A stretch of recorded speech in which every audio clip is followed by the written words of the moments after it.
Génesis 22 comienza diciendo: aconteció después de estas cosas que probó Dios a Abraham y le dijo: Abraham.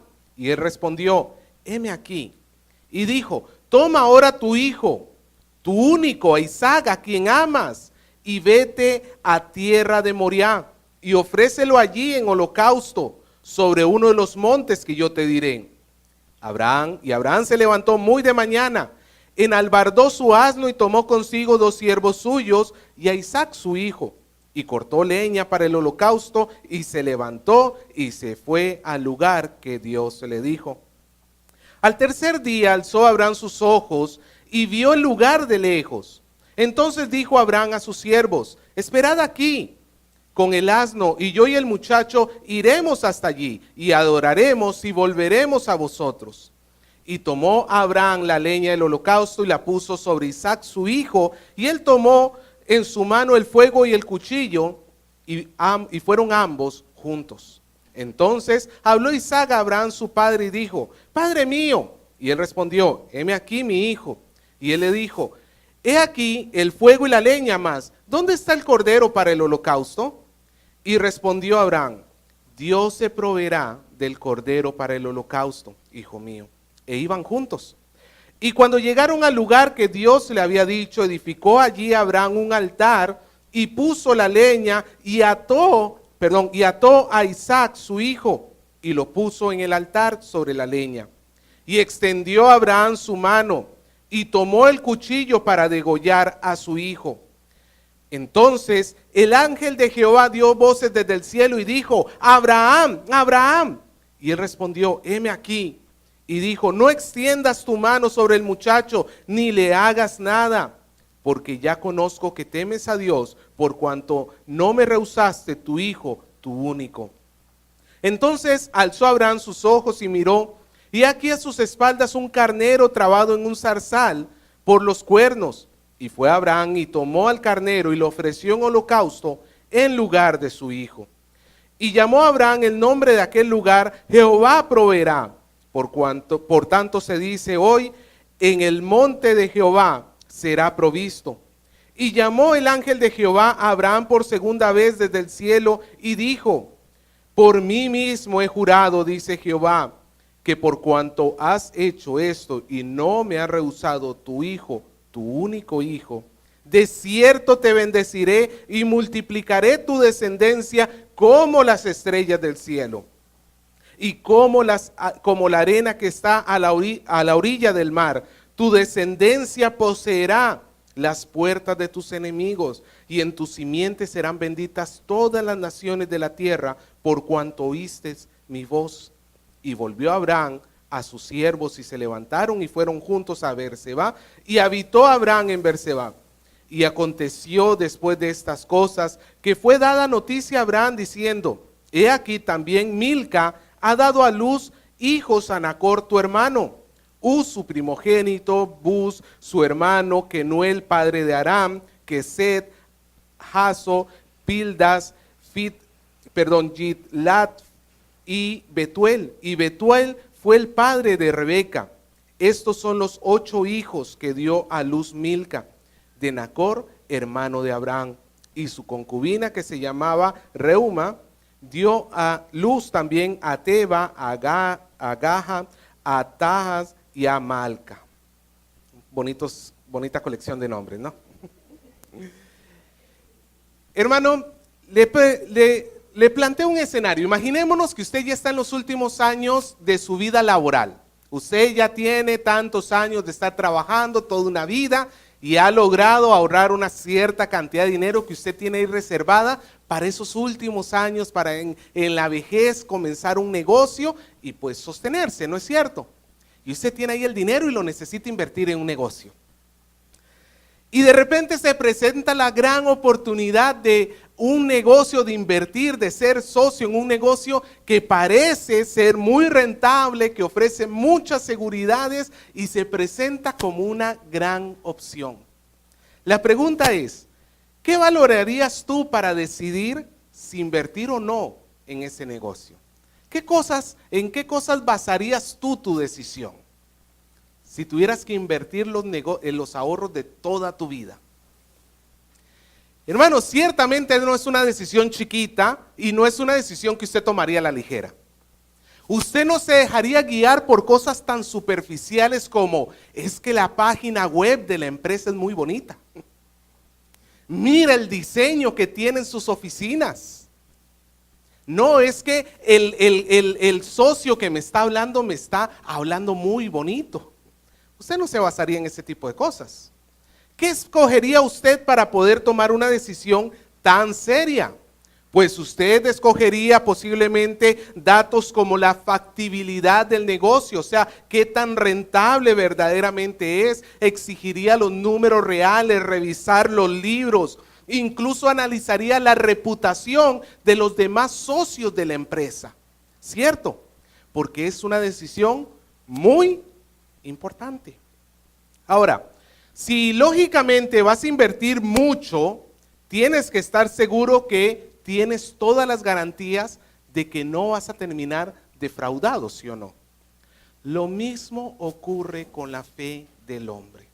En cierta manera podemos decir, hermanos, que todos aquí tenemos fe.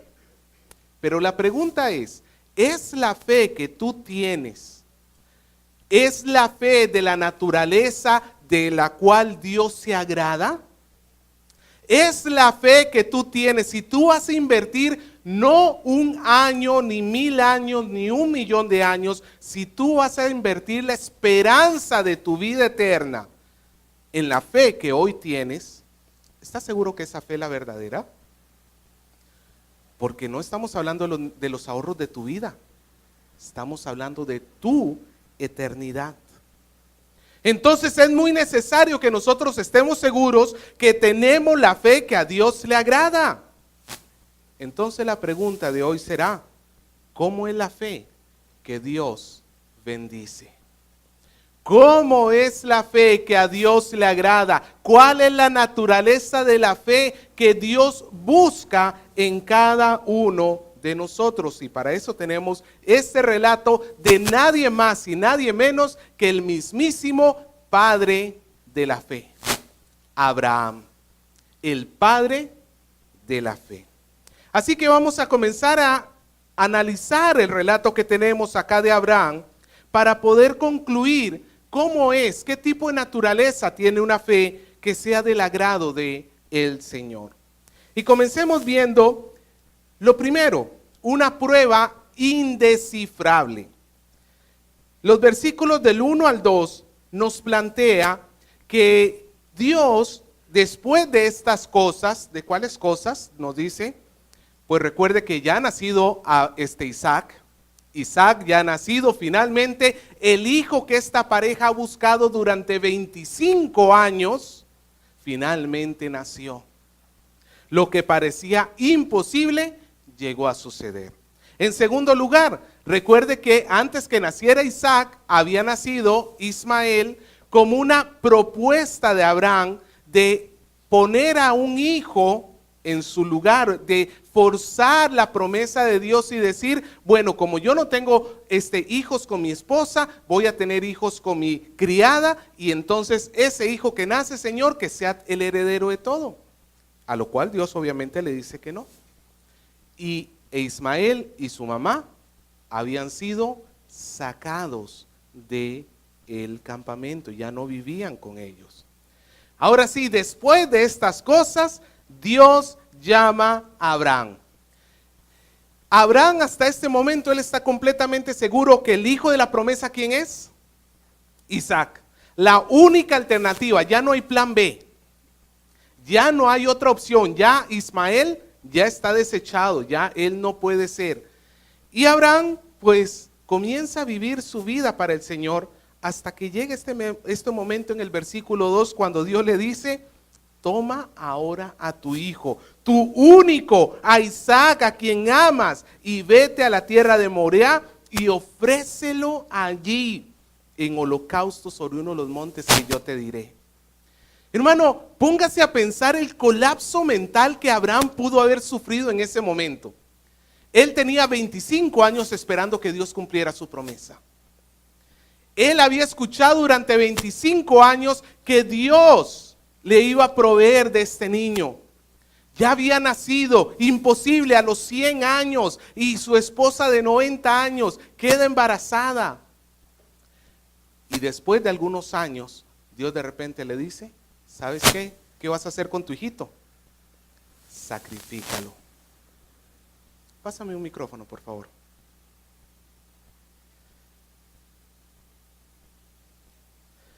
Sí. Dios le dice a Abraham, sacrifica a Isaac. Hermano, ¿se acuerda que la semana pasada habíamos visto cuando Abraham hace un pacto con Abimelech y le da 7 corderas a manera de garantía? Y que servían de testimonio de que Abraham no se iba a echar atrás, ni Abimelech podía echarse atrás con respecto a la decisión del pozo.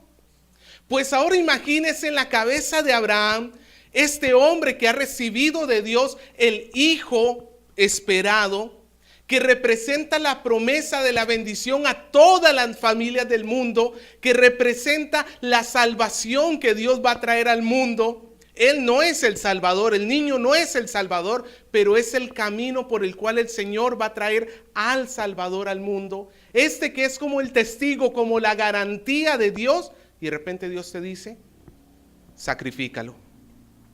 Sacrifícalo.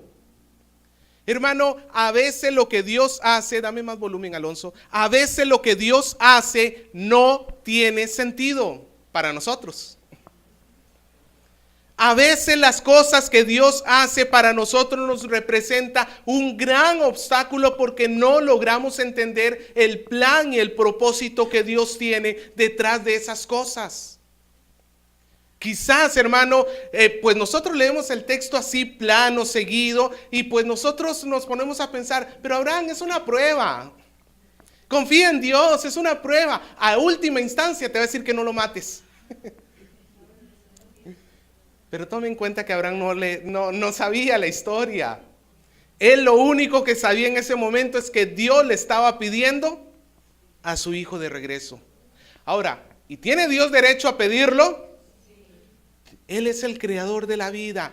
Si no fuera por Dios, Abraham no tendría ese hijo, y ciertamente todo ser humano es propiedad de Dios. Él tenía todo el derecho de pedirlo de regreso. Pero hermano, para Abraham en ese momento es un colapso mental. Yo me imagino que esa noche antes de partir, después de haber escuchado esa instrucción, yo me imagino que Abraham no habrá podido dormir toda la noche. Quizás por eso se levantó muy de temprano. Quizá, no sé. Le pregunto a usted como papá, ¿qué pasaría si usted tuviera que atravesar tal situación?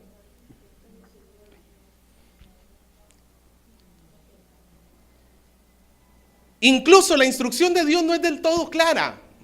Dios no le dice a Abraham con lujo de detalles todo lo que él va a hacer. Simplemente le dice, te vas a ir a esos montes de por ahí. Es más, ni siquiera, nada más le dijo la tierra de Moriah. Es en la actual Jerusalén. Es más, el sitio donde Isaac casi fue sacrificado, se estima que en ese mismo monte, nos dice 2 Crónicas, allí fue construido el templo de Israel, el templo de Jerusalén. Pero la instrucción no era nada clara. Vas a ir y ahí yo te voy a dar indicaciones. Es como salir a la aventura. Es como ni siquiera entender qué es lo que está sucediendo. Hermano, posiblemente en tu vida tú estás pasando por una etapa así. Quizás en tu vida tú estás pasando por momentos difíciles, por problemas, por situaciones adversas que tú no entiendes qué sentido tiene todo esto. Es más, puede parecer hasta que Dios te ha abandonado o que Dios te está pidiendo algo muy injusto de ti. De repente estás renegado con Dios o le has reclamado y le has dicho que lo que está diciendo no te parece. Pero yo le recuerdo, hermano, que no es muy sabio que el barro le diga al alfarero lo que tiene que hacer. No es muy sabio que nosotros pretendamos saber más que Dios. Si bien es cierto, sus caminos en muchas maneras nos son ocultos, nos son misteriosos y necesitamos confiar en Él porque el Señor no nos aclara todo el panorama muchas veces, pero te tengo que recordar y me tengo que recordar yo todos los días que el Señor sabe lo que está haciendo. Aunque ande yo en valle de sombra de muerte, no temeré mal alguno, porque tú estarás conmigo. Es una prueba que Abraham no entiende. Es más, ni siquiera él sabía que era una prueba. Él no sabía que era una prueba. Es como el caso de Job. Cuando nosotros leemos Job, nos damos cuenta antes de que llegue la prueba que hay una conversación entre Satanás y Dios. Y Dios le dice a Satanás, puedes tocar todo menos la vida de Job. Yo pregunto, ¿Job fue informado de tal situación? A Job le cayeron todas encima. Es más, el libro de Job ni siquiera trata de Dios explicándole a Job por qué hizo lo que hizo, por qué permitió lo que permitió. En ningún momento Dios le da explicaciones a Job. Nunca le dice, papito, ten paciencia, yo estoy atrás, mira que yo soy el que le ha dado permiso a Satanás. No, simplemente le pregunta, ¿y dónde estabas tú cuando yo hice los cielos y la tierra? Todo el libro pasa y nunca Dios le ofrece una respuesta a Job de por qué sucedió. Pero sí se observa algo que Dios le enseña a Job, que hay un para qué sucedió. Hermano, aunque tú no entiendas las circunstancias que estás viviendo, aunque te parezca una prueba indescifrable, Dios está allí de por medio y Dios está probando nuestra fe. ¿Qué hace Abraham? Vamos a ver las acciones que reflejan la fe. Abraham lo primero que hace la mañana siguiente es tomar su asno, tomar los siervos, tomar a Isaac, tomar la leña e irse. Nos dice que lo hizo muy de mañana. Significa que Abraham, hermano, cuando Dios habla, ¿qué hace Abraham? ¿Cómo es la fe que Dios le agrada? No es la fe, hermano, que hay que estar todo el tiempo arreando, perdone la expresión. No es la fe, hermano, donde Dios te dice, haz tal cosa. Sí, Señor, a partir de la próxima vez. ¿Qué te parece si primero esperamos un mes para? Es como la dieta, ¿no? ¿Cuándo comienza la dieta? El lunes. El problema es que no dijiste cuál lunes. Esa no es la fe que a Dios le gusta. La fe que a Dios le agrada es una fe que cuando Él dice, el hombre obedece. Yo te pregunto, ¿la fe que tú tienes es una fe perezosa o es una fe activa como la de Job? ¿Cómo es la fe que nosotros tenemos? Y aparte de eso, nos dice que Abraham, alistó todas las cosas, tomó el asno, tomó consigo a los siervos y una nota muy importante, tomó a Isaac. ¿Por qué esto es importante? Porque quizás exactamente Abraham pudo haber dicho, bueno, Señor, yo voy a ofrecerte a ti un holocausto a mi manera. Señor, ¿te parece que en lugar de Isaac me lleva el criado? Señor, mira, aquí tengo un corderito hermoso, es de primera, te lo ofrezco en lugar de mi hijo. Hermano, la verdadera fe no hace las cosas a su manera. Nosotros no podemos esperar llevar una vida cristiana agradable a Dios haciendo las cosas conforme a nosotros nos parece que tienen que ser hechas. Porque nosotros vamos a reemplazar todas las cosas por cuestiones que sean más fáciles, más cómodas. Señor, orar en la mañana, ir a la iglesia, mucho frío. ¿Qué te parece si en mi cama? Señor, ir a las clases el jueves al instituto bíblico. Ay, Señor, mucha pereza. ¿Qué te parece si pongo prédicas en YouTube? Señor, es domingo, quiero estar con mi familia. ¿Qué te parece si escucho el mensaje por YouTube? Siempre es a mí, a mi manera. Y ese tipo de fe no es del agrado de Dios. Si Dios dijo que Isaac tenía que ir, Isaac era el sacrificio, ¿qué hizo Abraham? Tomó a Isaac, lo tomó y dice que se fueron lejos, fueron 3 días de camino. Abraham no sabía exactamente a dónde iba hasta que llegó a cierto punto y vio y entendió de parte de Dios que ese era el lugar. Y entonces le dice a los siervos, ustedes quédense acá, versículo 5.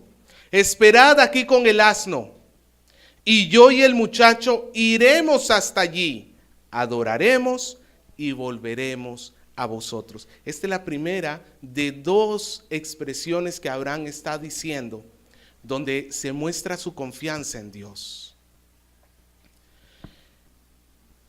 ¿Usted qué cree que llevaba Abraham en su corazón y en su mente? Ok, angustia. ¿Qué más? Tristeza, esperanza. Eso es algo muy importante, hermano. Sí, yo, hermano, estoy seguro que Abraham como un ser humano no es que iba contento con el cuchillo y con su hijo, como diciendo, qué alegría, voy a degollar a mi hijo. No lo hacía. Pero nos dice la palabra de Dios en Hebreos capítulo 11, versículo 17 al 19, que Abraham estaba actuando por la fe. Por la fe Abraham dice, cuando fue probado, ofreció a Isaac, el que había recibido las promesas, ofrecía su unigénito, habiéndosele dicho, en Isaac te será llamada descendencia. Y escuche bien cuál era el pensamiento de Abraham. Pensando que Dios es poderoso para levantar aún de entre los muertos, de donde en sentido figurado, también lo volvió a recibir. ¿Sabe cuál era el pensamiento de Abraham? El pensamiento de Abraham no era, aquí lo mato no, aquí cuando voy a matarlo, Dios me detiene. ¿Sabe cuál era el pensamiento de Abraham? Voy a matarlo, pero Dios tiene el poder para resucitarlo. Si Dios lo pide, Dios también verá cómo resuelve esta situación. Lo más importante es obedecer a Dios, aunque yo no entienda la circunstancia. Abraham toma al muchacho, versículo 6, toma la leña y la pone sobre Isaac. Esto nos da un dato, una pista. Isaac por lo menos era lo suficientemente grande como para cargar la leña del holocausto. No era un niñito chiquito, bebito, no lo era. Algunos quizás calculan que quizás Isaac podía estar alrededor de los 12 años, por allí. Lo suficientemente grande como para cargar leña, pero al mismo tiempo lo suficientemente no tan grande como para no llevar los instrumentos peligrosos, porque nos dice que quien llevó el fuego y el cuchillo fue Abraham. Entonces parece que Isaac tenía edad suficiente para cargar leña, pero no edad suficiente como para portar fuego y cuchillo. Por eso algunos le calculan alrededor de unos 12 años. Y fueron juntos. Y llegamos al versículo 7, que yo me imagino que si Abraham llevaba un nudo en la garganta, si Abraham llevaba el corazón partido en 1000 partes, después del versículo 7 se le hizo polvo todavía.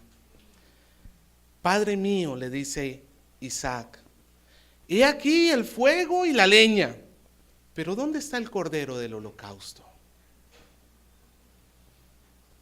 Imagínese a Abraham en ese momento. ¿Qué hubieras hecho tú?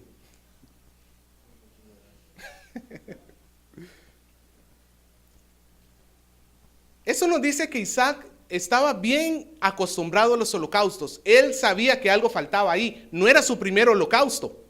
Abraham había instruido muchas veces a su hijo en cómo se tenía que ofrecer un holocausto, de tal manera que este muchachito podía decir, papá, tenemos todo lo que siempre tenemos, pero nos falta algo muy importante, que es el cordero. Haciendo un pequeño paréntesis, esto nos muestra que Abraham era muy serio en la educación de Dios, en cuanto a Dios y su pacto de su hijo Isaac. No era Isaac yendo a la escuelita dominical por primera vez. Isaac tenía un padre que le hablaba y le enseñaba de Dios todo el tiempo. Y aquí quiero hacer este paréntesis, hermano, para recordarle a los padres de familia que están acá, que la iglesia no es la principal encargada de enseñarle sobre Dios a sus hijos. Apenas los tenemos 1 hora a la semana. ¿Qué vamos a poder hacer en esa hora? Hacemos nuestro mejor esfuerzo, pero no es el tiempo suficiente. Te recuerdo que el principal encargado de llevar a los hijos hacia la piedad y devoción de Dios, eres tú en tu casa, en tu ejemplo y con tus palabras. Ponte a trabajar en lo que Dios te ha dado. Séle fiel al Señor. Tenemos entonces a Isaac que le hace esta pregunta: ¿dónde está el cordero? Versículo 8. La respuesta de Abraham es: Dios proveerá el cordero para el holocausto. Esto no es una mentirilla blanca. Es que le tuve que decir eso, pastor, porque si le decía la verdad. No, hermano, lo que tenemos acá de parte de Abraham es una expresión de confianza. Él está confiando en que el Señor, literalmente la palabra Jehová Jireh, el Señor proveerá, significa el Señor verá. Él se va a encargar de eso. Tú olvídate de eso. Yo estoy haciendo lo que el Señor me ha pedido que haga y todo lo demás corre por cuenta de Dios. Lo cual es una expresión de profunda confianza en el Señor. Y es que, hermano, decir que confiamos en Dios en los momentos fáciles y bonitos de la vida es bien sencillo. Decir que confías en Dios cuando hay salud, cuando hay dinero, cuando el matrimonio está bien, cuando el hijo está bien, hermano, ahí es muy sencillo hacerlo. Pero cuando viene la prueba, ¿de verdad vas a poder decir tú, confío en Dios? ¿O dejas todo tirado y tratas de resolver las cosas por ti mismo y te olvidas de Dios? Hermano, Dios está obrando y Abraham, aunque no lo entienda, aunque él no llegue a entender del todo cómo Dios lo va a hacer, pero ha dicho algo muy cierto: Dios va a orar, Dios va a proveer. Proveerá vida, quizás era lo que estaba pensando Abraham en este momento. A un Isaac muerto le podrá regresar la vida, quizás puede hacer eso. Isaac, tú no te preocupes, Dios se está encargando de todo. Pero lo cierto, hermanos, es que su fe no fue defraudada. Pero esa fe tiene que llegar a mostrarse en obediencia. Llegamos al tercer punto, las acciones que reflejan obediencia.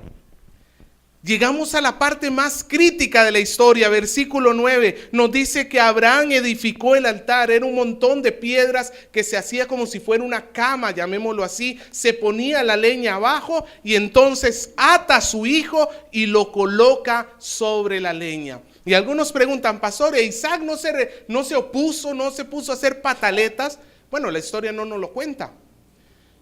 Pero de repente podemos analizar de que Isaac se sometió a la voluntad de su padre Abraham en reflejo al sometimiento de Abraham a la voluntad del Padre que está en los cielos. Isaac tenía un gran maestro para aprender sometimiento. Y un hijo que tiene un buen padre que ama a Dios, va a ser más fácil que imite su conducta casta, honesta, sincera, verdadera. Y nuevamente un llamado a los padres. ¿A quién van a copiar los hijos sus acciones? A los papás. La escena no se puede poner más tensa.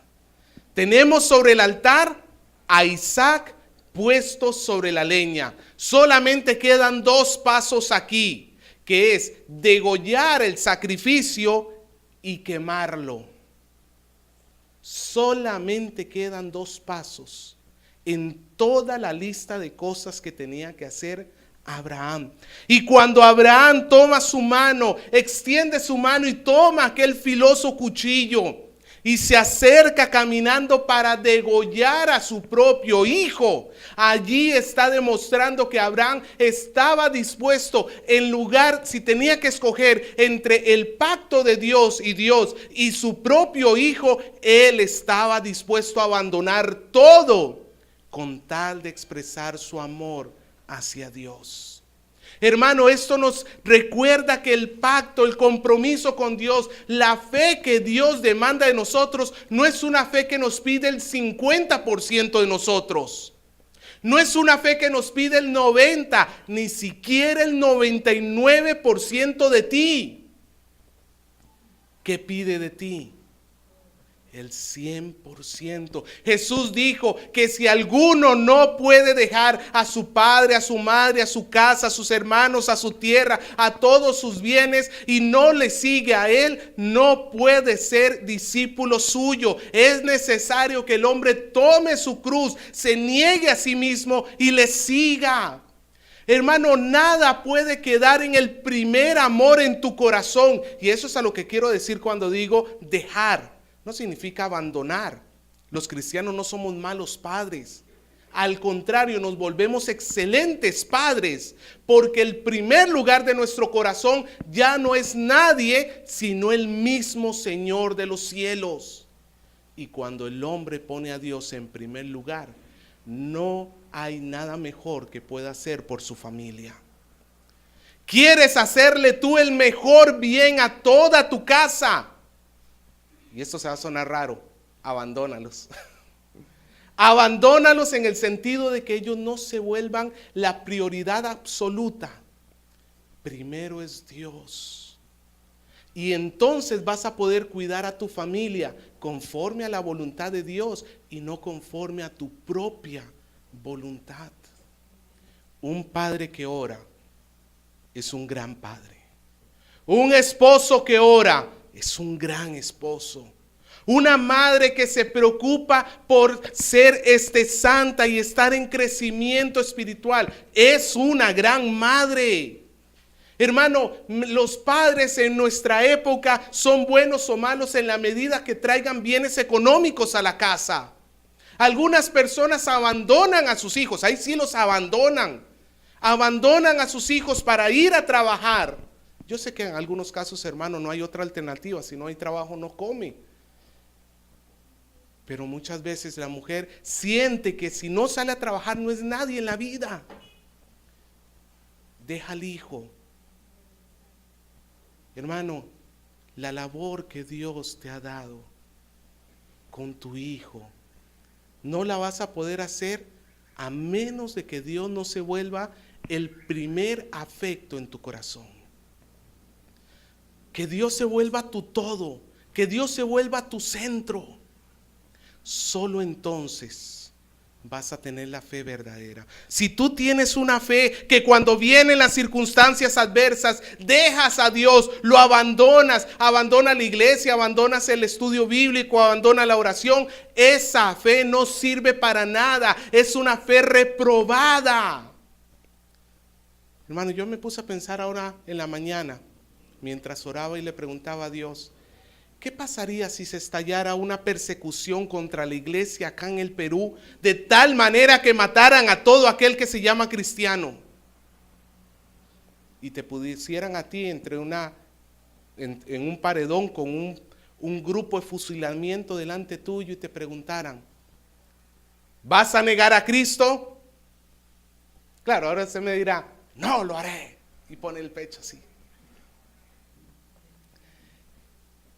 Pero hermano, antes de llegar a tales pruebas tan grandes y profundas, te pregunto, en las pequeñas pruebas que pasas, en las circunstancias que vives día a día, ¿eres fiel a Dios? ¿Pones tu confianza en Él en lugar de en ti mismo? Dios espera en nosotros la fe verdadera, la confianza absoluta. Menos que esa fe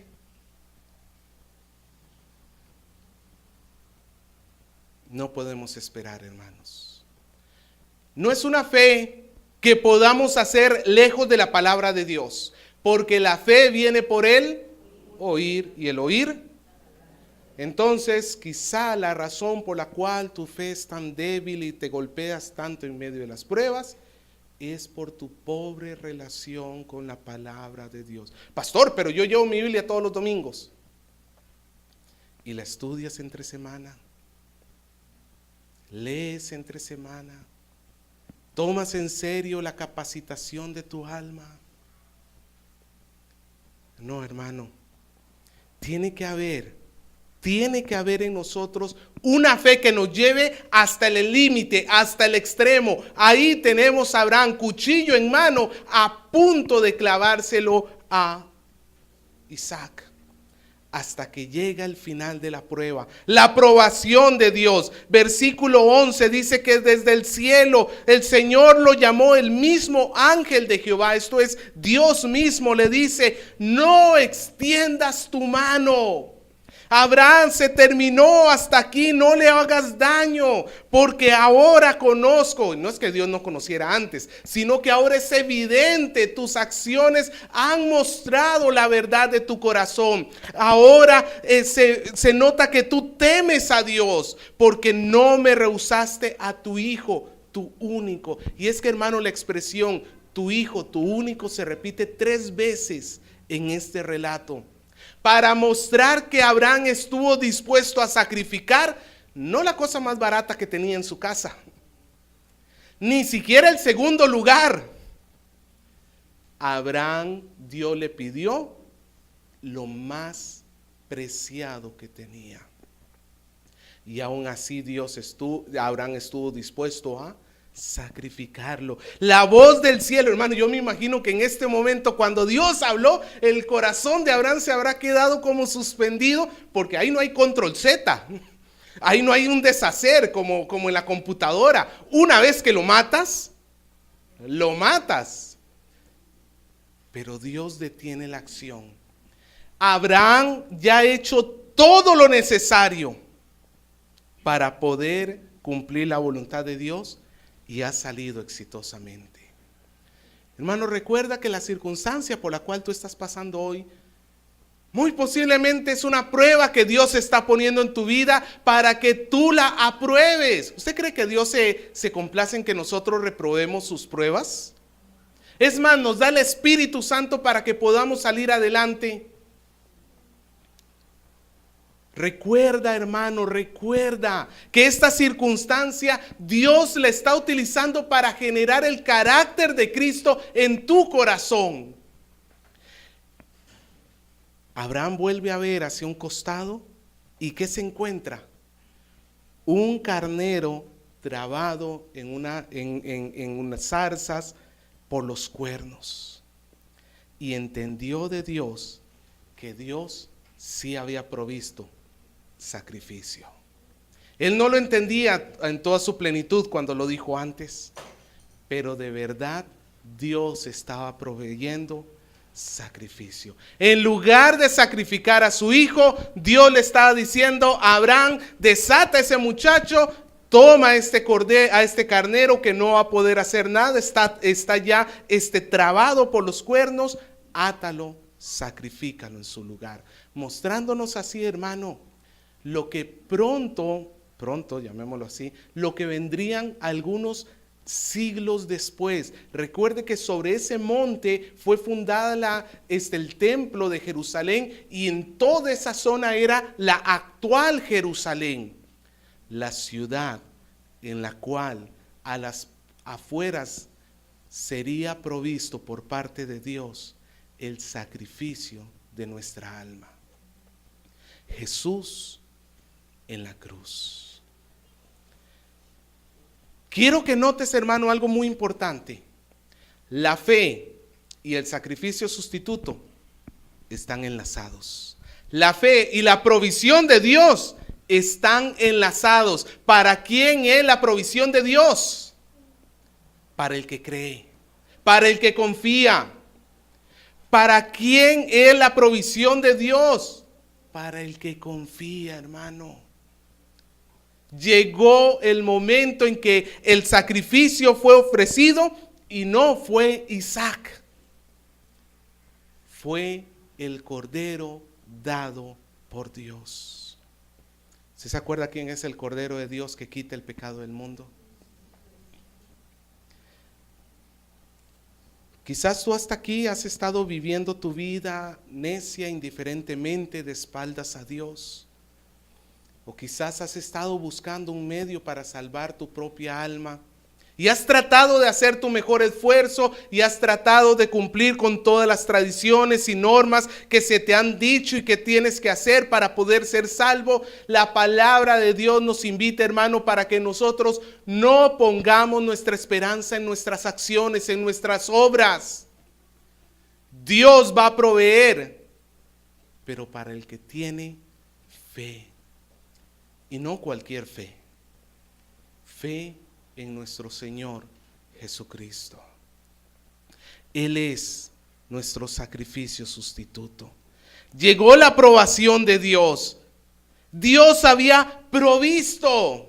Hermanos, si algo nosotros tenemos que estar seguros es que por el pacto de Dios, el Señor proveerá para nosotros lo que nosotros necesitamos. Dice la palabra, no hay justo desamparado ni su descendencia que mendigue pan. El Señor dijo que si Dios alimenta las aves de los cielos, viste los lirios del campo, ¿cómo no va a hacer con nosotros con las cosas que necesitamos?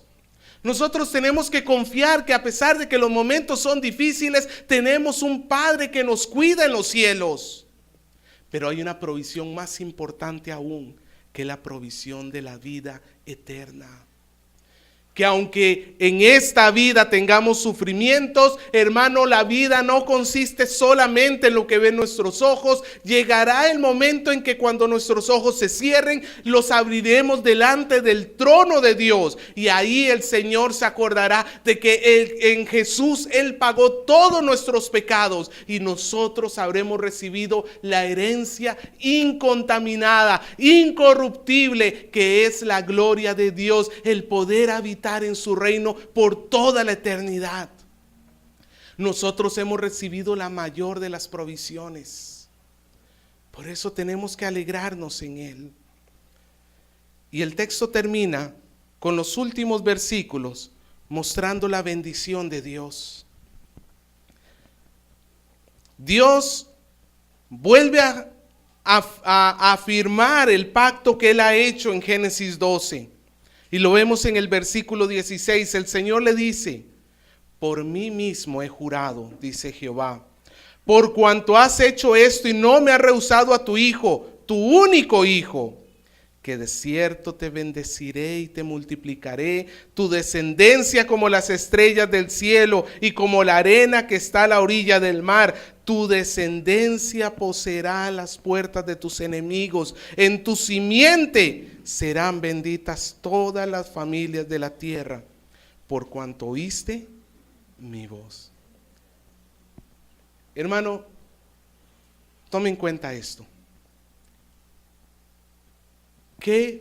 ¿Cuál fue el resultado de la fe de Abraham? La bendición de Dios. ¿Quieres tú que el Señor bendiga tu vida?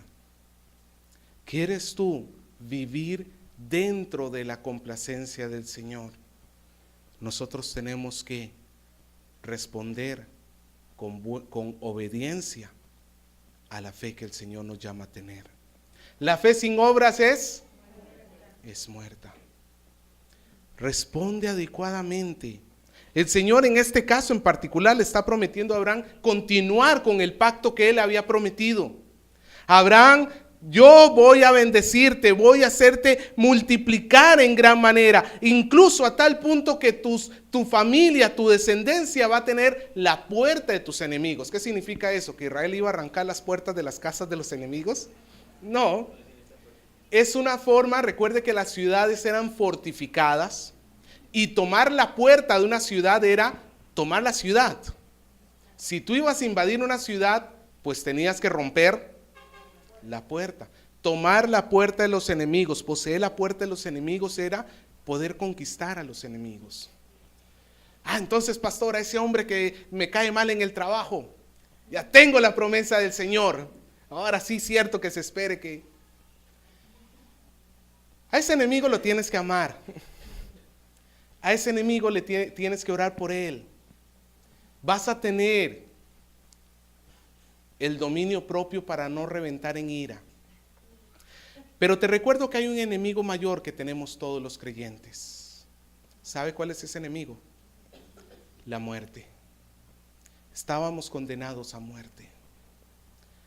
Pero por la confianza que depositamos en el Señor, aún nuestro peor enemigo, que es la muerte, que ninguno de nosotros podía escapar, aún ese enemigo ha caído. Ha caído porque el Señor lo ha derrotado. Y finalmente, hermanos, entonces encontramos en el versículo 19 a Abraham regresando con su hijo, con sus siervos, regresando a su casa. Y los versículos del 20 en adelante encontramos una historia que parece como desconcertante, porque nos cambia completamente la temática. Venimos de una historia de drama, de acción, de suspenso. Y de repente nos dice que Abraham, cuando llegó, le dieron las noticias de que su hermano había tenido hijos. ¿Qué tiene que ver todo eso con esto? Hay que recordar que entre toda esta familia que se está mencionando acá en el versículo 23, nos dice que Betuel fue el padre de Rebeca. ¿Sabe quién fue Rebeca? Ya la vamos a ver el próximo capítulo, porque va a ser la esposa de Isaac. Y el que Isaac tenga una esposa que Dios está proveyendo, porque recuerde que el asunto es el Señor proveerá. Dios está proveyendo lo necesario para que la promesa que Él ha dicho continúe hasta que llegue el momento que Cristo en la cruz la cumpla. Dios está cuidando de la vida de este hombre, de esta familia, para cumplir sus propósitos. No es diferente con nosotros. Hermano, te quiero hacer unas preguntas. ¿Cómo es la fe de Abraham entonces? ¿Cómo fue su fe? Obediencia pronta, seguir las cosas no a su manera, a la manera de Dios, obedecer confiando en Dios todas las circunstancias, así no entendiera el plan de Dios, Abraham puso su confianza en Él y seguir hasta el final. Nada de que, Señor, ya lo voy a matar. Y Señor a la una, y Señor a la... No, hasta el final. Esa fe es la que el Señor bendice. Ahora te hago otra pregunta. ¿Y cómo es tu fe? ¿En qué puntos estamos flacos? ¿En qué puntos estamos fallando? Pidámosle hoy a Dios que fortalezca nuestra fe. Un hombre una vez se encuentra con Jesús. Su hijo estaba enfermo, estaba endemoniado. Y el Señor le hace un ruego a Jesús y le dice: ayúdame a creer, ayuda a mi fe. Creo que ese es el ruego que hoy tenemos que levantar delante de Dios. Señor, ayuda a mi fe. ¿Tú cómo crees que va a responder Dios a una oración así? ¿Se va a negar el Señor? ¿Se complace o le disgusta al Señor tal tipo de oración? Déjame decirte que ciertamente, si tú hoy, a pesar de todas las circunstancias que vives, le dices: Señor, quiero aprender a confiar en ti, ayúdame a poner mi esperanza en ti y a no moverme de allí, estoy seguro que el Señor va a bendecir tu fe.